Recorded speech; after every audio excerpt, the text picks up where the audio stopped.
Activist Greta Thunberg was detained by UK police today during a protest in central London. She held up a placard stating, "I support Palestine Action. I oppose genocide," outside of the offices of the Aspen Insurance building. Thunberg was reportedly arrested under the UK's Terrorism Act for expressing support for Palestine Action, a direct action group banned by the UK government in July and is also registered as a terrorist group under UK law. Dan Perry joins us once again to discuss this. Dan, of course, this has been a hugely polarising and very visceral crackdown on this group, Palestine Action, in the United Kingdom. You have scenes of old people, disabled people being arrested for holding up placards. How do people in Israel view what's going on in the UK right now in regards to Palestine Action in London? You have to remember Israel is very much divided between the right and the left, basically, supporters of the government and people who oppose it viscerally. But there is, I think, an area of consensus, in the notion that Europe in general, and this includes somewhat comically the UK despite Brexit, has been far too tolerant of Islamist jihadism in all its forms.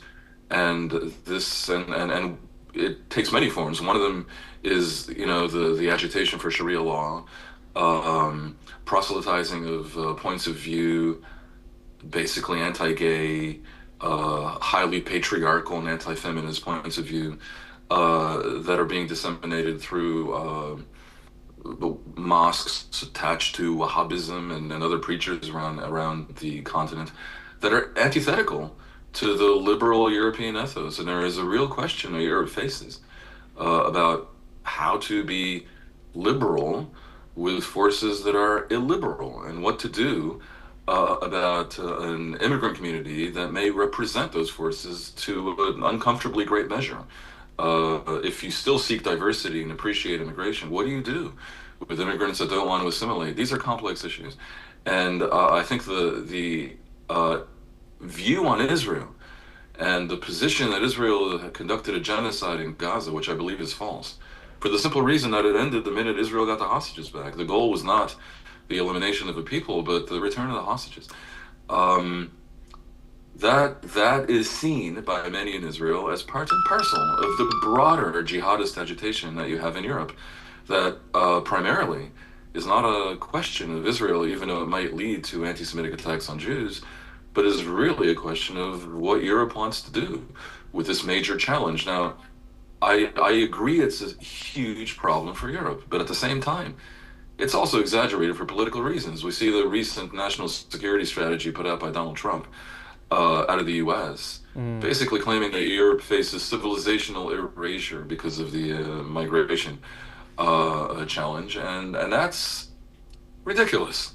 Because Europe has maybe 6% Muslims, and if you count all immigrants, 15%, maybe 20%, depending on how liberal you are with the definition of immigrant.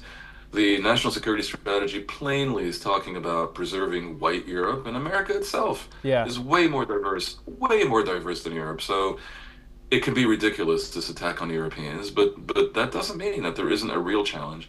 And much the fulcrum of what I call the agitation has focused on the Gaza war that was deployed by these anti-Western groups, and that includes, sadly enough, Ms. Thunberg and her fellow travelers, to attack Western civilization in general.